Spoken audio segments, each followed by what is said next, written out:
本期分享如何自建 DNS 服务器，实现国内国外域名分流解析。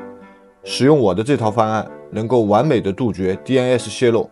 同时在网速方面，你也能够感受到有明显的提升。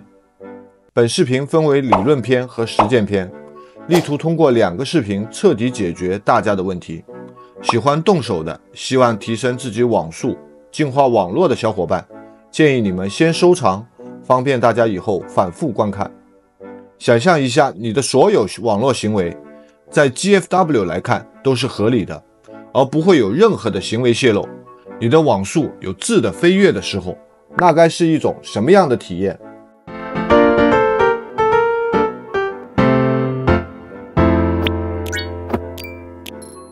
？Money Home， 欢迎来到我的频道。本频道主要分享各种网赚项目和网赚项目相关技术。如果你喜欢我的视频，就请帮我点一个赞。如果你不想错过我的其他视频，就请你关注我的频道，并打开小铃铛。免责声明，我分享的只是 DNS 服务搭建的技术实现方式，任何使用该方案从事非法活动的行为与本频道和本人无关。下面我们正式开始如何自建 DNS 服务器理论篇的内容。我们先来讲一讲普通家庭网络拓扑结构是怎么样子的。因为普通家庭的网络拓扑结构是最简单也是最基础的，只有理解了普通家庭的网络拓扑结构，我们才知道说我们 DNS 要改造成什么样子，怎么改造，如何改造以后才是最优解。好，那我们现在开始介绍一下普通家庭的网络拓扑结构是怎么样子。我们正常的家庭呢，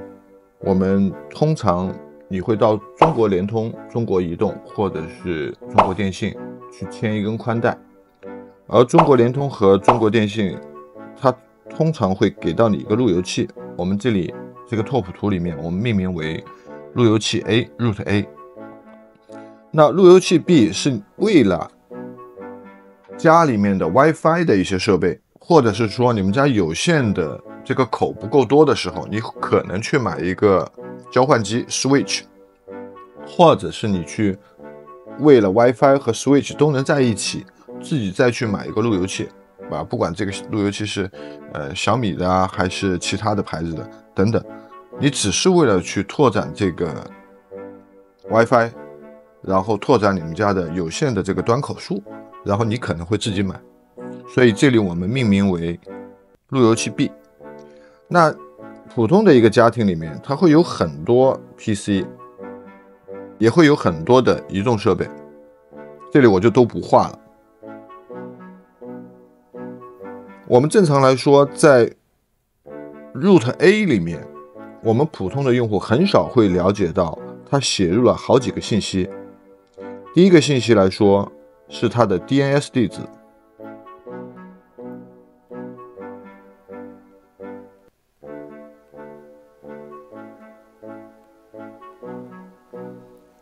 第二个来说的话就是你的账户，然后第3个信息是你的密码。这3个信息当然还有其他信息啊，我只是为了说明我们这个拓扑图我简化了一下。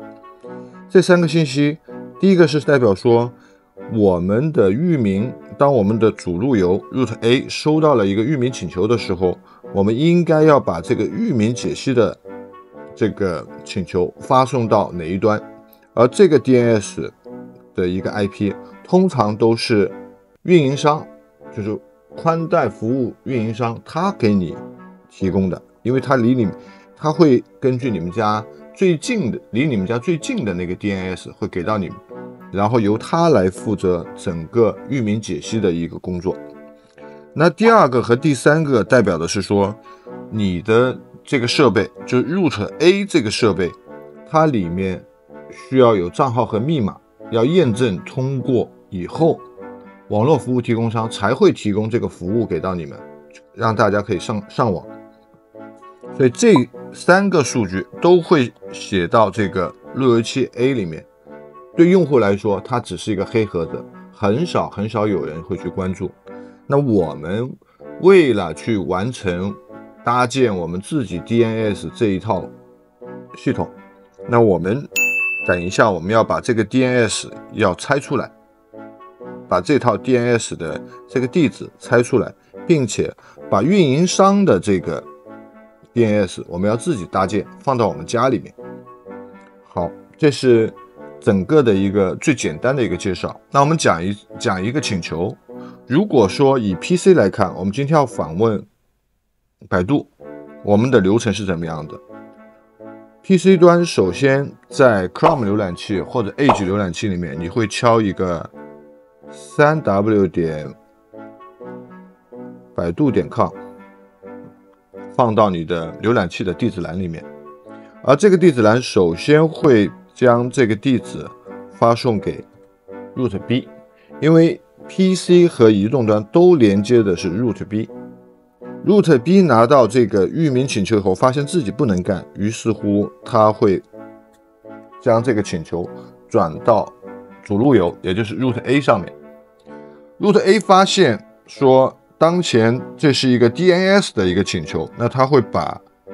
DNS 这个 address 这个地址读到，并且把请求发送给宽带服务提供商提供的这个 DNS 服务器。那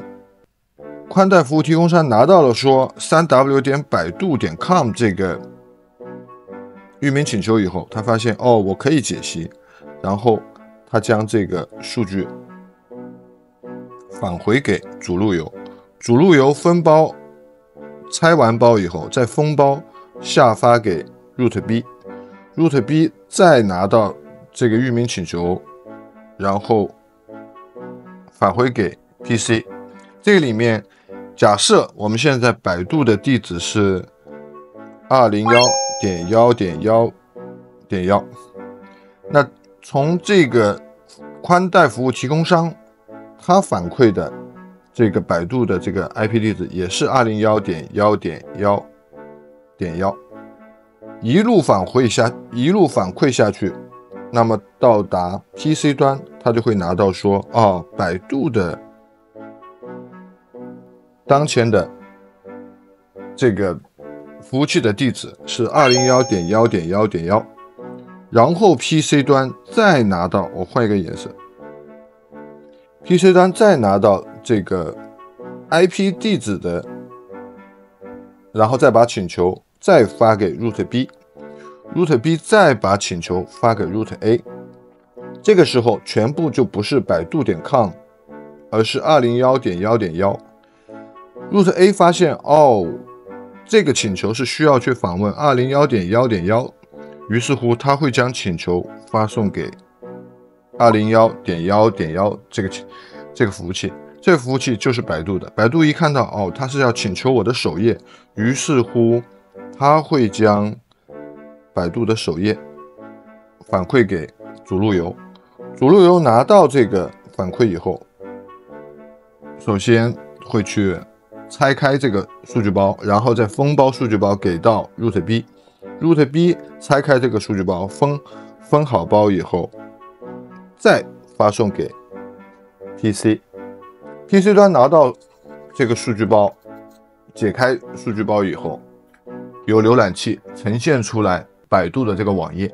这就是一个最简单也是最普通的一个，我们讲普通家庭的网络拓扑结构。好，我们来讲第二个概念，就是我们的 GFW 对 DNS 的一个污染的一个原理。我们应该这样讲，就是 GFW 它是一套体系，或者是一个超庞大的一个系统，它里面对我们中国的大部分的互联网提供商提供出来的服务都有监管，其中就包括了对 DNS 的监管。那我们刚才讲到，我们这张图上面它是能够正确反馈 201.1.1.1 这个地址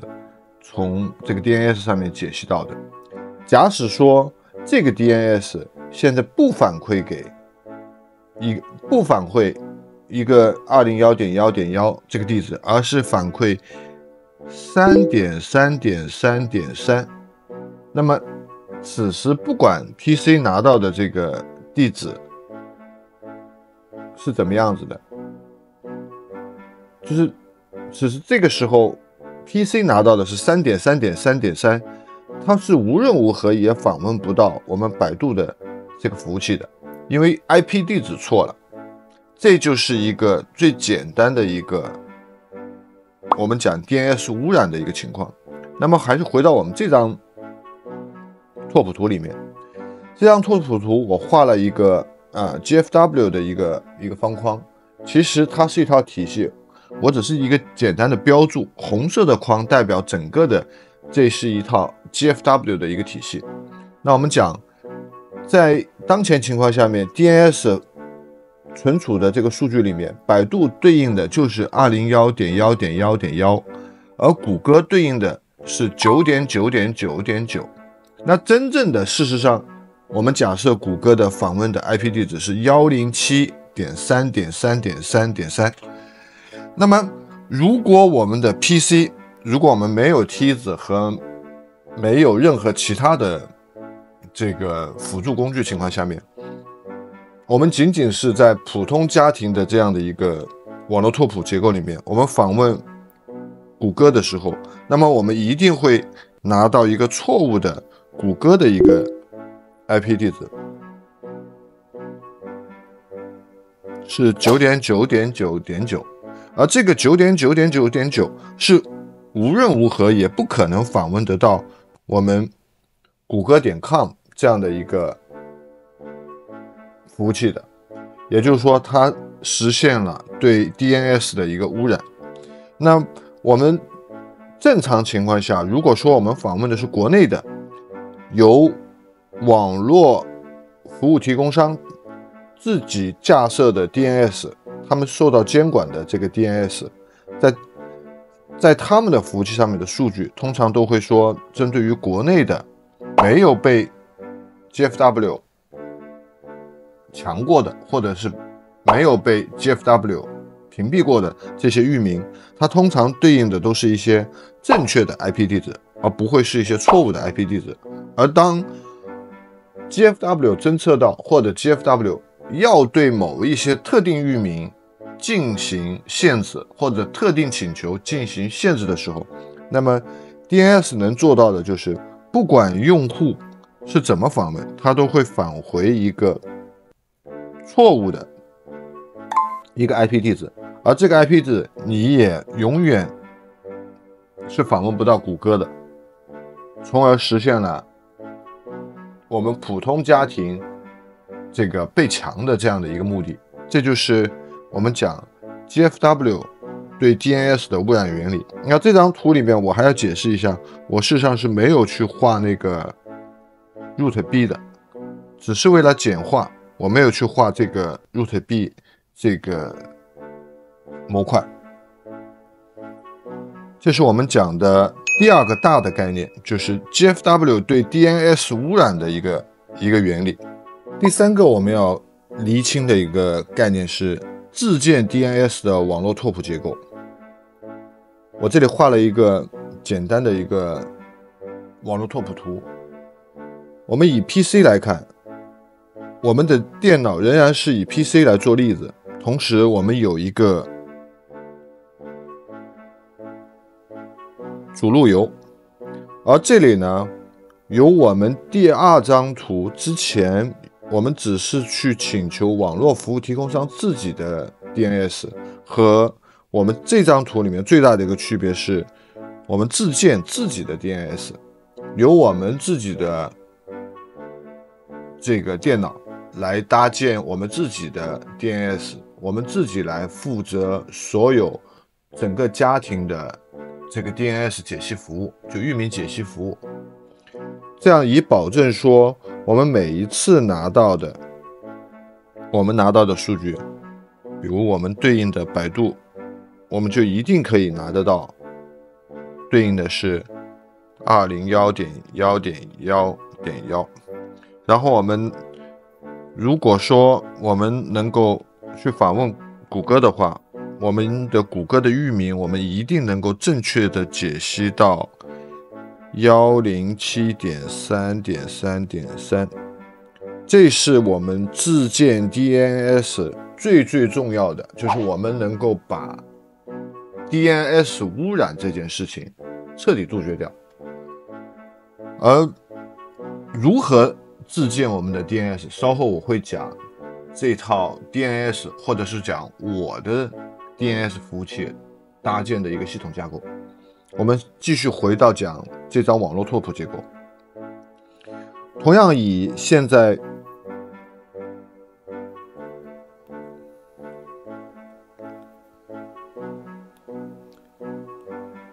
我们这张拓扑图来看的话，我们的谷歌的正确的 IP 地址是 107.3.3.3。 我们假设 PC 现在要去访问谷歌.com， 按照刚才前面我们讲的两张拓扑图，它首先会请求到 root A，root A 拿到了这个域名解析的服务以后，不再去转发给宽带运营服务提供商给我们的 DNS 服务，而是访问我们自己自建的这个 DNS 服务。那这个时候好了，当我们自己自建的这个 DNS 服务器收到了有人要访问谷歌.com 这个域名解析请求的时候，它会将 107.3.3 这个，我换一个颜色，它会将 107.3.3.3 这个 IP 正确的返回给 root A， 然后 root A 再会正确的返回给 PC。 那此时它就能够正常的去访问谷歌了吗？不一定。因为什么呢？因为当 PC 拿到了正确的 IP 地址以后，它会将真正的数据请求然后再发一次给到主路由，而这一次带的就是 IP 地址107，对不起，而这次带的地址是 107.3.3.3， 然后主路由发现要访问 107.3.3.3 这样的一个服务器的请求的时候，它会去访问整个的这个 GFW。 如果说发现 107.3.3.3 就是谷歌的服务器，它不想让这个请求通过，那么它直接就会用 IP 阻断。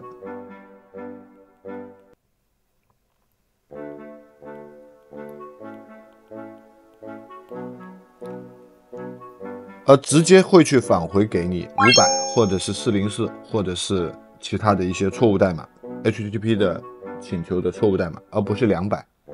而这个时候它会直接返回给你，根本都不会往后面去请求。然后 root A 拿到以后，再把数据返回给 PC，PC 一看打开的网页，它就是当前请求为500或者服务器不存在等等一些错误码。这是在你自建了 DNS， 你也不一定能够保证你100%能够访问得到谷歌。那如何能够100%访问到谷歌呢？就是我之前有一集视频里面讲如何搭建自己的 VPN 来做网赚项目那一集，那个视频，如果大家不了解的话，对这个概念不了解，可以往那边出门右转，然后翻看我之前的一集视频，那一集视频也讲的比较详细。这里我简单的可能带个1-2句，希望大家能够回忆起来。我再换一个颜色。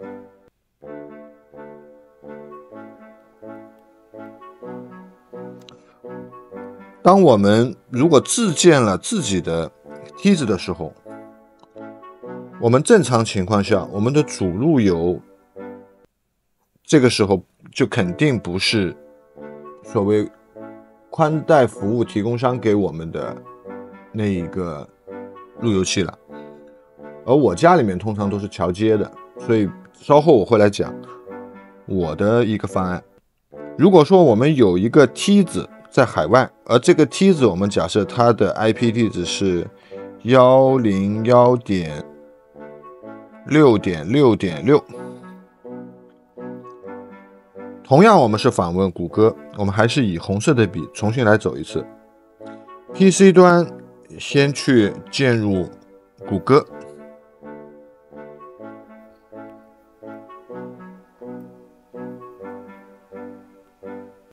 这个域名这个地址在浏览器里面，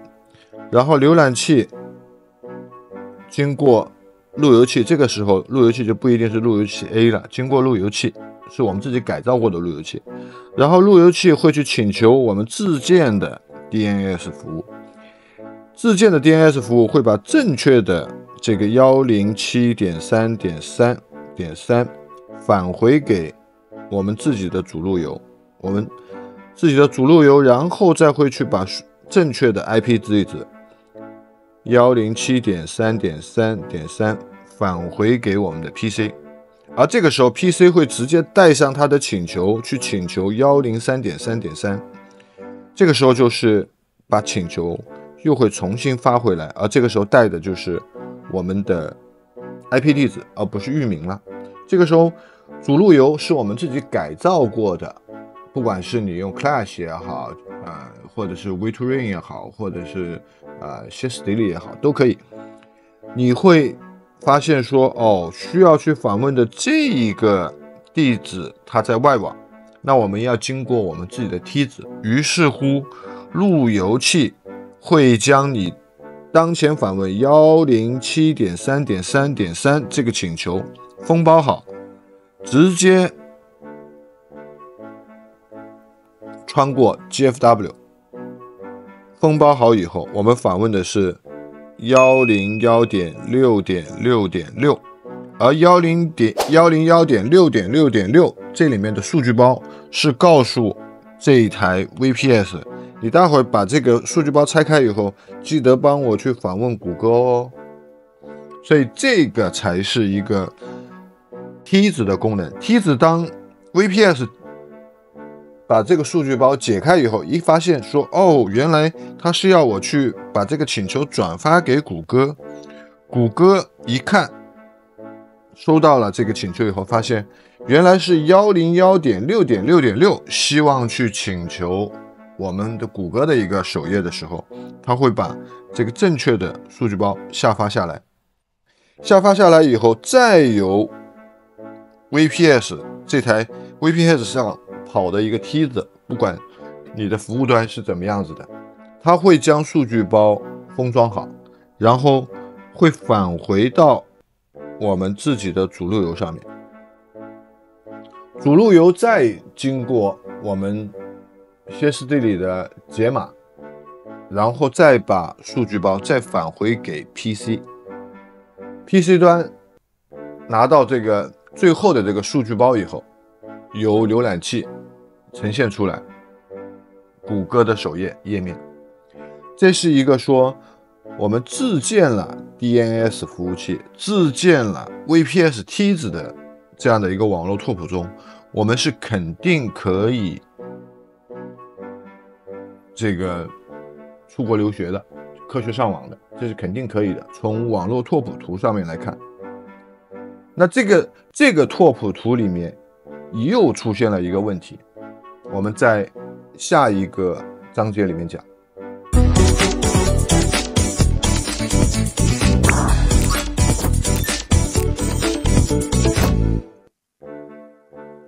在引出第4个问题的时候，我想讲一讲我们在 GFW 对 DNS 的污染原理里面还暴露出来的一个问题，也就是说，当我们在一个普通家庭的网络拓扑结构当中，如果我们的浏览器建入了谷歌.com 这样的一个地址的时候，事实上我们的 GFW 是知道你有欲望来做这个翻墙动作的。因为什么呢？因为在我们的宽带运营服务提供商的 DNS 上面有记录到说，当前你的这台 PC 有一个动作来请求到了谷歌.com，虽然我们返回的是9.9.9.9这样的一个 IP 地址，虽然是错误的，但是你是有这样的行为来访问谷歌.com 的。那如何连这个行为也能够隐藏到，并且能够永远都拿到正确的 IP 地址？那这个时候就引入到我们的第4个问题，完美的 DNS 服务我们应该是如何去搭建的？我们的搭建方案是怎么样子的？这里我仍然以一个网络拓扑图来说，我们自建了自己的 DNS 服务器，那我们也不可能把全地球所有的这个 DNS 数据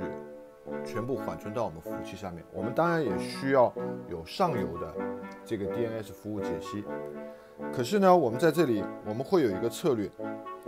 当我们访问国内的域名的时候，比如讲我们可能访问淘宝.com， 或者我们访问百度.com， 我们走的都是国内的这一套宽带运营商给我们提供的 DNS 服务，或者是说现在在国内已经公布出来的比较可靠的一些 DNS 服务，类似于说阿里有自己的3.5.5.5.5吧，还是.6.6.6，我不太记得了。然后或者是百度有百度自己的 DNS 服务提供出来，包括360，包括腾讯等等，甚至是我们自己的宽带运营商你每买一个宽带到你们每签一根宽带到你们家的时候，我们的宽带安装师傅都会给到你这些信息的，或者是给到你一个路由器，在你的路由器里面烧制好的。那么国内的我们仍然是走国内的这一套路线去走，而国外的我们就会走到海外的 DNS 运营商，类似于说我们经常知道谷歌有谷歌自己的 DNS， 然后 Cloudflare 有 Cloudflare 的，甚至 AD Home 有它自己的这个域名解析服务等等等等。也就是说，我们在我们自己自建的 DNS 这套系统里面，我们需要去搭建域名的一个分流。中国区域内的域名，我就走国内的这套 DNS 的方案。如果说中国区域以外，我们当然也可以维护一张表，是 GFW 的被强的这个域名的一个列表。当我要访问 GFW 被强的这个域名列表里面的域名的时候，那么我就应该走国外的 DNS 请求，而不应该走国内。这样做还会有一个好处，也就是说，我在所有的行为，我的所有的上网行为，在我们上帝字眼的 GFW 来看，我的所有的上网行为，在上帝视角的 GFW 这个角度来看，我们事实上所有的行为都是一个正常人的行为，因为我们访问淘宝的时候，我们走的都是国内的 DNS， 而我们访问国外的时候，是被我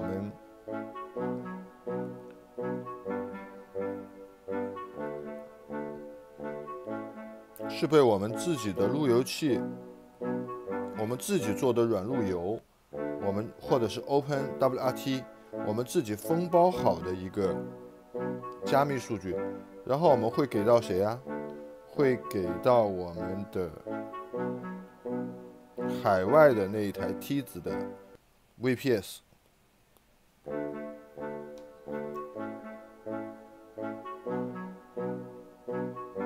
这个就是我认为的一套比较完美的 DNS 服务搭建方案。最后我来讲一讲 Money 哥自己的 DNS 搭建的一个方案。这是我画的我当前我自建 DNS 的一个解决方案。方框一，我们先看到这里面第一个模块是自建的 DNS。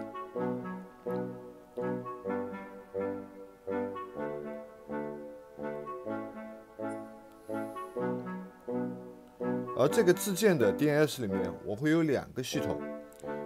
我所有的 PC 收到的请求，就是 DNS 的请求，首先是会去经过 AdGuard Home。我简单介绍一下 AdGuard Home 的作用。AdGuard Home 它有缓存，也有管理端，然后最重要的是，它对于广告的过滤和这个终端的每一个设备的控制做得特别的人性化。然后 AdGuard Home 的域名解析的上游服务，我把它设置成了 Smart DNS。Smart DNS 最大的优势在于说它有并发，并且它可以测速，就是比如说它同时给上游的所有的服务器发送域名请求，把所有的 IP 地址都收到以后，它会去选择一个最快的带宽质量最好的一个服务器返回给我们的这个用户来使用，这是它最重要的一个功能。所以我利用了这2个系统的优势，搭建了自己的一个自建的 DNS 系统。那回过头来讲 Smart DNS 的所谓的域名分流，也是在整个体系里面是一个亮点。我们利用 Python 的脚本，定期去查询互联网上公开数据里面的中国区域内的域名列表，以及国外的或者是讲 GFW 禁止的这个域名的一个列表。针对于这2张列表，我们有不同的策略。针对于说中国大陆域名列表，我们可能走的就是国内的这一套域名解析服务。最终我们这里可能会有阿里的服务器，也会有腾讯的服务器，也会有360的服务器，有百度的服务器，也有运营商自己的服务器。那国外的话，我们针对于说 GFW 被强的这一套域名列表的请求的时候，我们会将请求直接转发到国外的这个 DNS 服务解析商，这些 DNS 服务器上，类似于说谷歌，类似于说 Cloudflare， 类似于说 AdGuard Home 它自己的也有一套自己的服务体系，甚至什么 Cisco 等等，会有很多，国外有很多。然后由他们解析完以后，所有的都是并发。我们讲 Smart DNS 最大的优势在于说，所有的 DNS 域名解析它都是并发，并发收集回来的这一些 IP 地址，服务器的 IP 地址 ，Smart DNS 自己会去测速，然后测网络质量，从而把最优秀的、最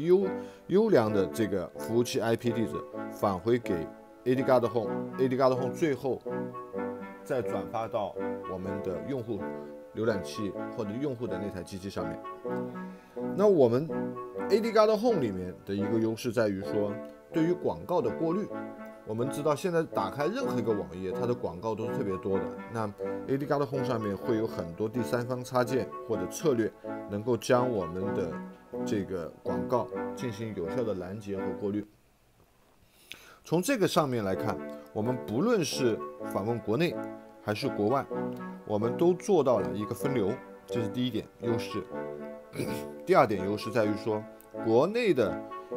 国外的我的所有的行为对国内的 GFW 是不可见的。在 GFW 来看，它只是知道我的路由器一直在向某一台 VPS 上面在发数据，跟它是有大数据量的交互。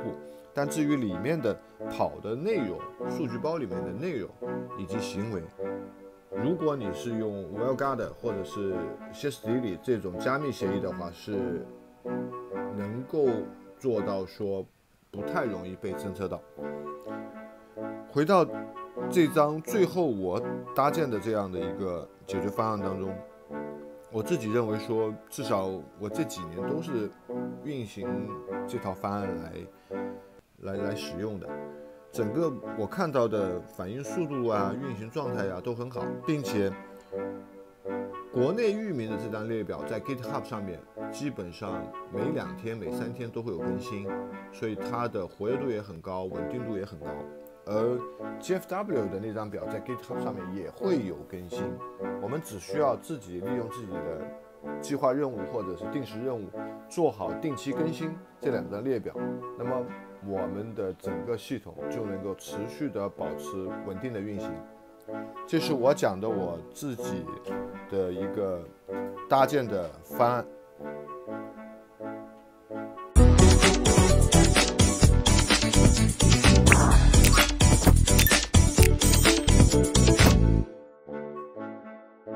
好了，这就是今天理论篇的全部内容。如果你觉得这个视频对你有帮助，欢迎点赞、订阅我的频道，并分享给有需要的朋友。我们下集见，拜拜。